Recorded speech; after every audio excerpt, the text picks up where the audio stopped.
Okay, so I'm just gonna talk just really quickly, just off the cuff, about the most recent episode of Love and Hip Hop Atlanta. Okay, so what just happened? This is the episode where um, Scrap De Leon goes to jail.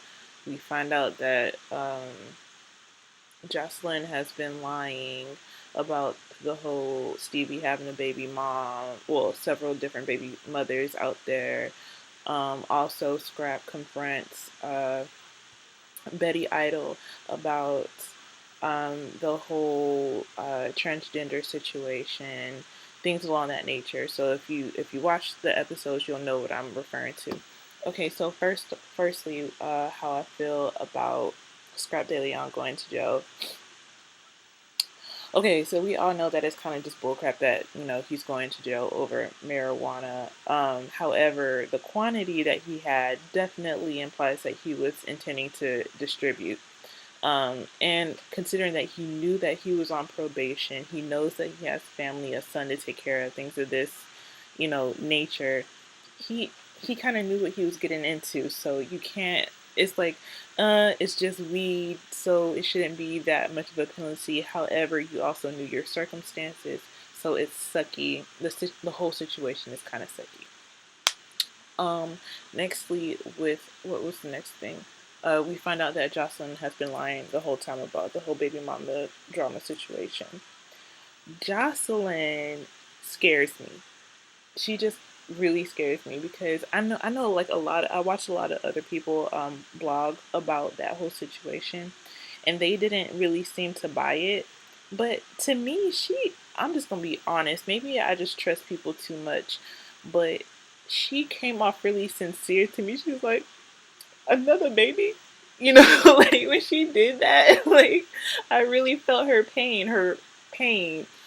Um, and the fact that she came out and said later on that she just completely made the whole thing up made just one, it taught me a lesson that I need to be more aware, just kind of not so trusting of people. And then also it taught me that some people are just really skeeving, just really just terrible, don't have no love in their heart kind of people. And it kind of helps clear up those rose tinted glasses for me a little bit.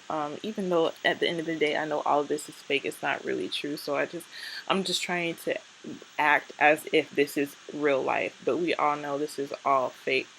Nextly was, I believe, the whole situation with Scrap meeting with Betty Idol, and also keeping in mind that his mom had went up to her studio session or her dance rehearsal or whatever and tried to play matchmaker, some weird kind of disgusting, gross kind of way. Um, so anyway, she shows up to his venue when he's performing whatever and comes over there.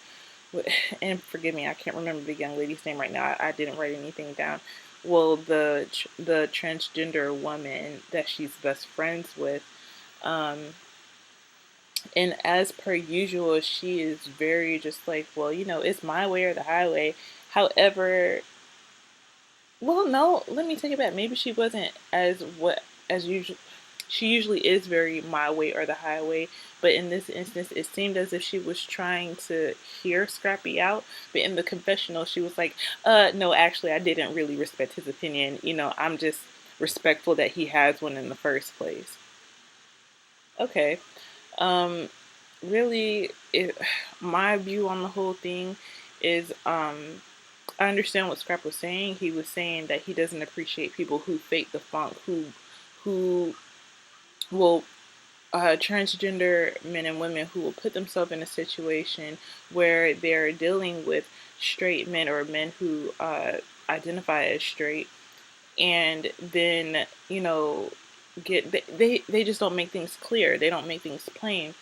And from what I've seen growing up, a lot of trans people in the trans community try to be the smart ones, try to be very careful about how they approach situations because they know they can be kind of dangerous. Because when you're playing with a man's pride, not saying that it's a correct way to behave. It can become violent. When they're trying to protect their pride or protect their reputation, it can turn ugly.